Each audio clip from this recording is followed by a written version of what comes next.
ગુજરાતમાં કાપડ ઉદ્યોગમાં જાણીતી અરવિંદ મિલના કામદારો ગાંધીનગરમાં ઉમટ્યા હતા, જેમાં અરવિંદ મિલના કામદારો દ્વારા પગાર વધારવાની માંગણી કરવામાં આવી છે। 10,000થી વધુ કામદારો આ કંપનીમાં છેલ્લા 25 વર્ષથી કોન્ટ્રાક્ટ બેઝથી કામ કરી રહ્યા છે। જો કે આ કામદારોનો પગાર અત્યાર સુધીમાં માત્ર 12,000 રૂપિયા જ ચૂકવવામાં આવે છે, જેના કારણે કામદારોએ હવે લેબર કમિશનર સમક્ષ પોતાની વ્યથા વ્યક્ત કરવા માટે આજે ગાંધીનગરમાં 2,000થી વધુ અરવિંદ મિલના કામદારો ઉમટી પડ્યા હતા।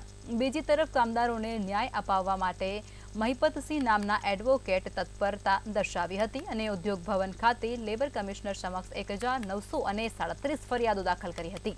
જો કે કામદારોને કંપની તરફથી સરકારે જે નક્કી કર્યું છે તે મુજબ મિનિમમ પગાર પણ ચૂકવવામાં આવતો નથી, ત્યારે આ આંદોલન વધુ ઉગ્ર બનશે તેવા એંધાણ પણ વર્તાઈ રહ્યા છે। ગાંધીનગરની અંદર આવેલી આ કંપની જ્યાં 10,000થી વધારે કામદારો નોકરી કરે છે, 25 વર્ષથી નોકરી કરે છે, પણ પગાર જોવા જાય તો કોન્ટ્રાક્ટ બેઝના જે કામદારો છે, જે મિનિમમ બેઝિસ છે એના કરતાં પણ ઓછો છે। ખુલ્લેઆમ શોષણ ગાંધીનગરની અંદર થતું હોય તો એક શરમજનક ઘટના કહેવાય। અને 10,000 જેટલા કામદારોના હક માટે એ લોકો અત્યારે 2-3 હજાર લોકો આવ્યા છે, પણ જો એમની માંગણી સંતોષવામાં નહીં આવે, માંગણી નથી, ખાલી નિયમ અનુસાર કરવાની માંગણી છે, જો નહીં થાય તો અહીંયા આગળ ગાંધીનગરની અંદર ટૂંક સમયમાં 10,000થી 12,000 કામદારો અહીંયા આવશે અને કામદારો જ્યારે આવશે ત્યારે કદાચ સચિવાલયની અંદર જે કદાચ એમની ઊંઘ